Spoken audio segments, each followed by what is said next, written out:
안녕하세요. 오늘도 구원의 은혜에 감격하여서 주님과 동행하는 새날이 되기를 축복합니다. 오늘 본문은 창세기 8장의 말씀입니다. 제가 대표로 읽도록 하겠습니다. 창세기 8장. 하나님이 노아와 그와 함께 방주에 있는 모든 들짐승과 가축을 기억하사 하나님이 바람을 땅 위에 불게 하심에 물이 줄어들었고 깊음의 샘과 하늘의 창문이 닫히고 하늘에서 비가 그침에 물이 땅에서 물러가고 점점 물러가서 150일 후에 줄어들고 일곱째 달 곧 그 달 11의 날에 방주가 아라랏산에 머물렀으며 물이 점점 줄어들어 열째 달 곧 그 달 초하룻 날에 산들의 봉우리가 보였더라. 40일을 지나서 노아가 그 방주에 낸 창문을 열고 까마귀를 내놓음에 까마귀가 물이 땅에서 마르기까지 날아 왕래하였더라. 그가 또 비둘기를 내놓아 지면에서 물이 줄어들었는지를 알고자 하매 온 지면에 물이 있으므로 비둘기가 발붙일 곳을 찾지 못하고 방주로 돌아와 그에게로 오는지라. 그가 손을 내밀어 방주 안 자기에게로 받아들이고 또 7일을 기다려 다시 비둘기를 방주에서 내놓음에 저녁 때 비둘기가 그에게로 돌아왔는데 그 잎에 감람나무 새 잎사귀가 있는지라. 이에 노아가 땅에 물이 줄어든 줄을 알았으며 또 7일을 기다려 비둘기를 내놓음에 다시는 그에게 돌아오지 아니하였더라. 601년 첫째 달 곧 그 달 초하룻 날에 땅 위에서 물이 거친지라. 노아가 방주 뚜껑을 제치고 본즉 지면에서 물이 거쳤더니 둘째 달 21의 날에 땅이 말랐더라. 하나님이 노아에게 말씀하여 이르시되 너는 네 아내와 네 아들들과 네 며느리들과 함께 방주에서 나오고 너와 함께한 모든 혈육 있는 생물 곧 새와 가축과 땅에 기는 모든 것을 다 이끌어내라. 이것들이 땅에서 생육하고 땅에서 번성하리라 하시매 노아가 그 아들들과 그의 아내와 그 며느리들과 함께 나왔고 땅 위의 동물 곧 모든 짐승과 모든 기는 것과 모든 새도 그 종류대로 방주에서 나왔더라. 노아가 여호와께 제단을 쌓고 모든 정결한 짐승과 모든 정결한 새 중에서 제물을 취하여 번제로 제단에 드렸더니 여호와께서 그 향기를 받으시고 그 중심에 이르시되 내가 다시는 사람으로 말미암아 땅을 저주하지 아니하리니 이는 사람의 마음이 계획하는 바가 어려서부터 악함이라. 내가 전에 행한 것 같이 모든 생물을 다시 멸하지 아니하리니 땅이 있을 동안에는 심음과 거둠과 추위와 더위와 여름과 겨울과 낮과 밤이 쉬지 아니하리라. 아멘. 자, 7장에서 시작된 홍수는 8장에서 이르러서야 그칩니다. 40일 동안 비가 내렸고 110일 후에 물이 줄어들기 시작했으며 땅이 말라서 방주에 나오는 데까지 대략 1년의 시간이 걸렸어요.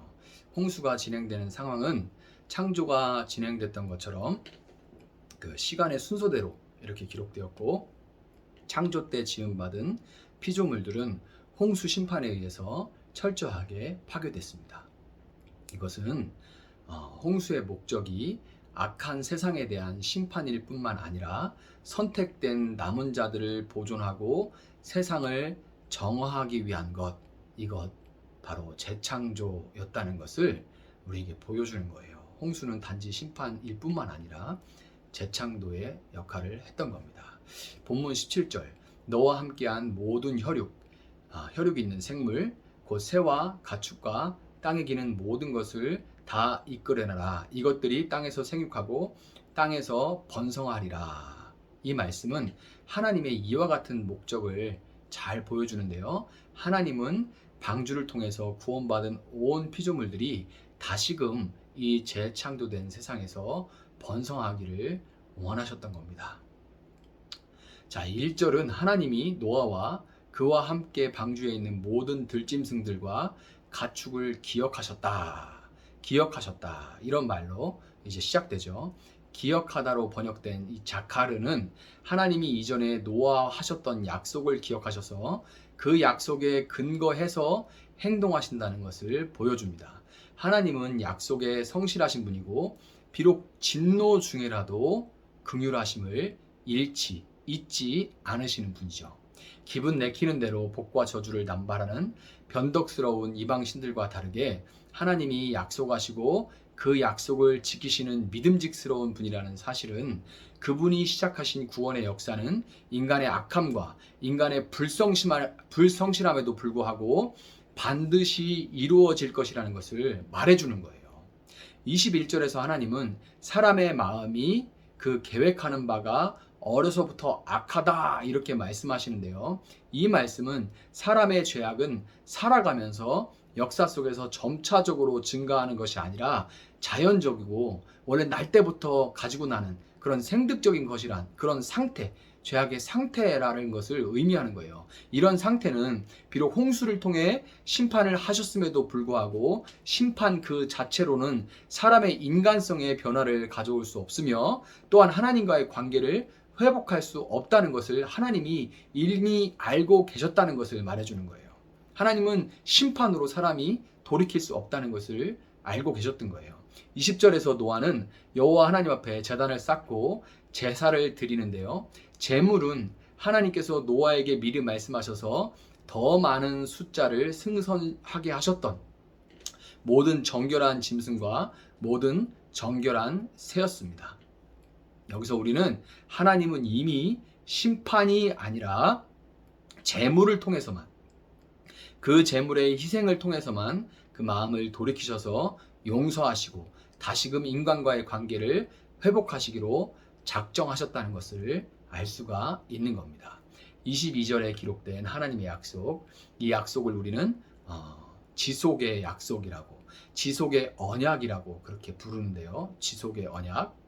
이 약속대로 이 땅은 지금까지 심음과 거둠과 추위와 더위와 여름과 겨울과 낮과 밤이 쉬지 않고 이어지고 있죠. 늘 그래왔기 때문에 어제도 그제도 그그제도 다 늘 그래왔기 때문에 사람들은 이런 날들이 지속되는 것을 자연스럽게 받아들이고 밤에 잠이 들어서 내일 잠자리에서 일어났을 때 해야 될 일들을 당연하게 계획해 나갑니다. 그것들이 사람들이 하는 일이죠. 그러나 여러분, 이 지속의 언약은 전적으로 오직 현재의 지금의 땅이 있을 동안에만 유지되는 겁니다. 이 땅이 마지막 심판의 날 뜨거운 불에 풀어질 때 그때는 지금까지 지속되던 모든 것들이 멈춰버릴 거예요. 마태복음 25장 37절부터 39절을 보면 마지막 심판의 날은 마치 노아의 때와 같을 것이라고 그렇게 말합니다. 홍수 전에 노아가 방주에 들어가던 날까지 사람들이 먹고 마시고 장가들고 시집가고 있으면서 홍수가 나서 그들을 다 멸하기까지 깨닫지 못했던 것처럼 마지막 날에도 사람들은 여전히 하나님과는 아무런 상관없이 오직 자신들의 일에만 분주하게 살다가 심판이 코앞에 닥칠 때까지 전혀 깨닫지 못할 겁니다. 예수 그리스도를 상징하는 방주에 탑승해서 예수 안에 거하는 사람만이 구원을 받게 될 것이고 그들을 통해 구원을 받은 모든 피조물들이 새하늘과 새 땅에서 번성하게 될 거예요. 여러분, 노아는 예수 그리스도를 통한 구원의 완성을 미리 보여주는 역할을 하는 사람입니다. 그리고 이제 그 사명은 의인으로 인정받은 노아처럼 예수 그리스도를 믿음으로 의롭다함을 받은 우리에게도 맡겨진 거예요. 구원은 신실하신 하나님이 계획하시고 이루어 가십니다. 그러나 여러분, 하나님은 그 구원을 하나님과 사람 사이에 서서 제사장의 역할을 하는 사람을 통해 성취하시기 때문에 그 일을 위해 택함을 받은 사람에게 구할 것은 맡은 바 그 일에 충성하는 것일 뿐이에요. 맡은 자에게 구할 것은 충성뿐인 거예요. 13절과 14절을 보면 601년 첫째 달 초하룻날에 땅 위에서 물이 거쳤습니다. 그때 노아는 얼마나 땅이 밝고 싶었을까요? 한번 상상해 보세요. 얼마나 땅이 밝고 싶었을까요? 잔잔한 물도 아니고 홍수가 나서 요동하는 물결 위에서 방향도 모른 채 이리저리 떠다니기를 장장 1년인데 온 1년이에요. 노아가 원래 뱃사람도 아니고 여러분들 중에 배 타고 멀미해 본 사람은 조금이나마 노아의 심정을 헤아려 볼 수 있을 겁니다. 폭우가 쏟아지는 날과 흐린 날을 거쳐서 창문을 통해 정말 오랜만에 찬란하게 갠 하늘을 봤습니다. 노아의 마음이 어땠을까요? 요즘 말로 이거 요새 많이 유행하는 말이잖아요. 이건 못 참지. 이런 날은 못 참지. 이런 맑은 날은 못 참지. 이런 하늘은 못 참지. 이랬을 거예요.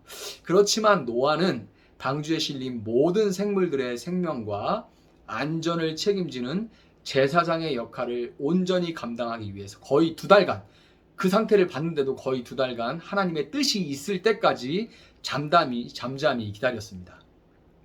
땅이 완전히 마르고 하나님의 말씀이 있었을 때 노아는 두려워하거나 주저하지 않고 즉시 그동안 자신들의 피난처요 거주지였던 방주를 떠났습니다. 그것도 대단한 일이죠. 나가면 뭐가 있을지 어떻게 알고요. 그래도 방주는 그래도 안전한데. 여러분, 신앙생활을 해나갈수록 하나님을 위해 열정으로 대단한 일을 하는 것보다 하지 말아야 할 것을 하지 않고 기다리는 것이 더 어렵다는 생각을 하게 됩니다. 시간이 갈수록. 그리고 해야 할 때, 정말 해야 할 때 그나마 가졌다고 생각하는 것을 지켜보려고 버티지 않고 즉각 그것을 내려놓고 순종하는 것이 얼마나 대단한 것인지 생각하게 됩니다. 하나님은 오늘도 위대한 일을 행하려는 사람이 아니라 하지 말아야 할 것을 하지 않고 해야 할 일을 충성되게 행하는 그런 순종하는 사람들을 통해서 구원을 이뤄가고 계신다는 것을 여러분 기억하시고, 오늘도 여러분 맡겨진 작은 일에 순종하는 제사장의 삶을 사는 여러분들 한 사람 한 사람 되시기를 주님의 이름으로 축복합니다. 제가 먼저 잠시 기도하도록 하겠습니다. 사랑하시는 하나님, 감사합니다. 오늘 이 귀한 말씀을 통하여서 하나님 우리에게 말씀하여 주시니 감사합니다. 마음으로 받게 하시고, 정말로 하나님, 우리가 하나님의 이름으로 나를 위한 결국엔 내 이름을 높이기 위한 이런저런 일들을 벌이는 것이 아니라 정말 하나님을 사랑하는 마음으로 정말 하지 말아야 할 일을 하지 않고 기다릴 줄 아는 자가 되게 하여 주시고, 또 하나님께서 하라 명하실 때에는 체면, 형편, 내 손에 가진 작은 것 움켜쥐고 망설이는 것이 아니라 즉각 순종할 수 있는 그런 믿음의 사람들로 살아갈 수 있도록 하나님 함께하여 주시옵소서. 이후에 기도하는 모든 성도들의 기도에 주님 응답하여 주시고 더 깊은 기도로 주님과 교제할 수 있는 시간 될 수 있도록 함께하여 주시옵소서. 마음이 아픈 자들 위로해 주시고 병든 자를 치료하여 주시며, 하나님 그 마음 가운데 소원을 두고 한 걸음 한 걸음 주님과 동행할 수 있는 삶을 살 수 있도록 주님이 역사하여 주시옵소서. 감사하며 예수님의 이름으로 기도합니다. 아멘. 이어서 말씀 붙들고 계속해서 기도하시기 바랍니다.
주